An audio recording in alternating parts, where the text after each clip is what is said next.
Michael Piloz, først og fremmest et par ord på jeres to nye spillere. I har fået et par erstatninger til den her sæson. De seneste to, Mike Dejworek, coach Phils lillebror, og så Frederik H. ind her den sidste, som en erstatning går ud fra den syge og hjemvendte amerikaner. Hvad er det for to spillere, I har fået? Jamen, Mike først 2,10 meter. Hvis du skal købe 2,10 meter, en 2,10 meter starter, så tror jeg ikke, der er nogen danske klubber, der har råd. Vi har købt en mand, der vil ud og afprøve sit basketballtalent og samtidig komme i gang med en erhvervskarriere. Det er en erstatning for Gudni Valentinusson, der har valgt at forlade os. Og det er først og fremmest en spiller, der er hentet ind for at stå og skubbe til Chris Christoffersens træning, sørge for, at han får noget match-up, og sørge for, at vores andre store spillere, de kan dække nogen på deres egen størrelse, i stedet for at dække Chris, hvor de bliver lidt overmatchet, hvor Chris måske får det for nemt. Frederik H. Nielsen har vi hentet, fordi han er en af de bedste danske point guards. Vi vil gerne se, om vi kan tiltrække de bedste danske spillere. Det har Frederik bevist igennem flere år, han er. Han er meget seriøs. Han er garant for en seriøs træningskultur, og det har været naturligt for os at tage fat i ham. Der er sikkert mange, der vil gisne og sige, at de har hørt, at det har været på tale. Hvor længe har det reelt været på tale med Frederik? Jamen, vi har da forsøgt i flere år, det er der ingen hemmelighed.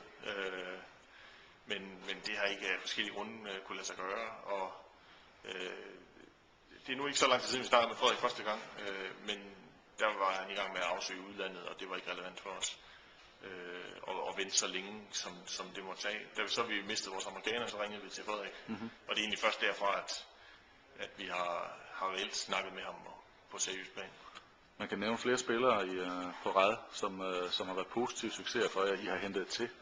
Du kan sikkert også nævne nogen, hvor det ikke har, men hvad er det, der gør, at folk de gerne vil til Banken Bears, hvis du skal prøve at være helt ærlig, uden at hyppe jeres egen hest alt for meget? Jamen, jeg tror, de godt vil over at have den konkurrence, der er til træning.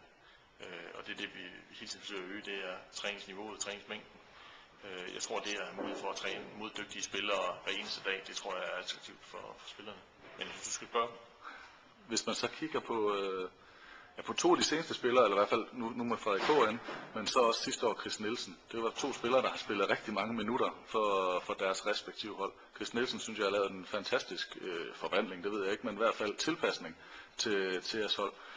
Hvad med Frederik? Nu skal han indgå i et guards, kvartet, trio. Jeg ved ikke helt, hvor vi skal sætte grænsen. Men hvad forventer du dig?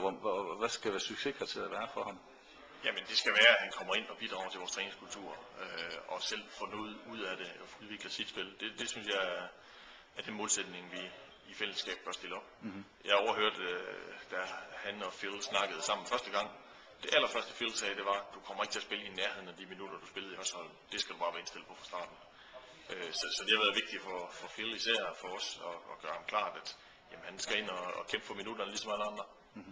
Og næste år, nu ser det ud til, ja, rent dansk kan vi ikke kalde holdet Petkov, Dejworek, men der er stadigvæk en del danske profiler. Hvad bliver målsætningen for jer? De har trænet godt, og når man træner godt, så plejer man også at spille godt. Så ser vi, hvor det bringer os, og så holder vi øje med markedet for udlændinge, for amerikanere. Og hvis der viser sig noget spændende, både økonomisk og spilmæssigt, på et tidspunkt, så søger vi også til. Det kan godt være, vi ikke gør. Det kan være, at det sker i morgen. Det kan være, at det sker om 2 måneder. Og hvis vi skal have noget på bånd, kommer der en NBA-spiller til Banken Bears? Det tvivler jeg stærkt på. Det tror jeg trods alt økonomisk er meget uden for rækkevidde. Tilbyder en del af. Coach Phil, a couple of words on the new players you've signed, Frederik H. and your little brother, a player you know or a person you know well. What are we going to expect from these guys? Frederik is a super replacement for Charlie, I think. Domestic replacement, Danish player. I think he fits in great with us. It's very important that we sign Frederik, looking also in the future, having a young Danish point guard in our system. Mike, I really haven't seen him play in the last 7 years. He's been in the States academically on a good school, and I think he's going to fulfill our backup center role for Big Chris right now. That's where I see him.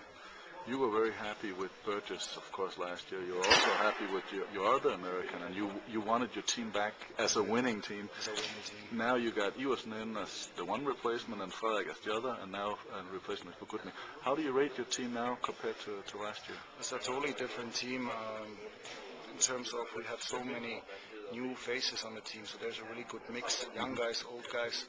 I think it's nice to have these old guys in, give the team experience and teach the young guns what to do on the court. It's really nice to have the young guys in because they're hungry, they're eager, they want to go full speed all the time. So we have a really good mix in our team, I think.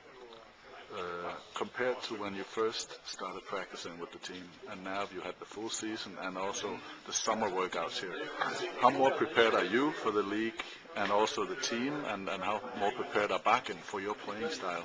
I think we had a really good summer in terms of practice. I think there's a lot of new things that we have to still pick up because we have a lot of new players in. But I think our old players, I can see that in practice, they adapted really well from last year to my playing style, and I think I don't have to yell so much to those old players in practice because they are really prepared, but our young guys, they need a lot of work still.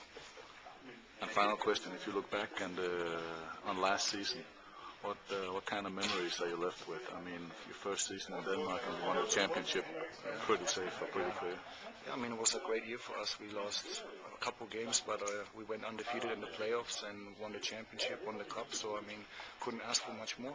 Let's hope we can pick up on where we left off.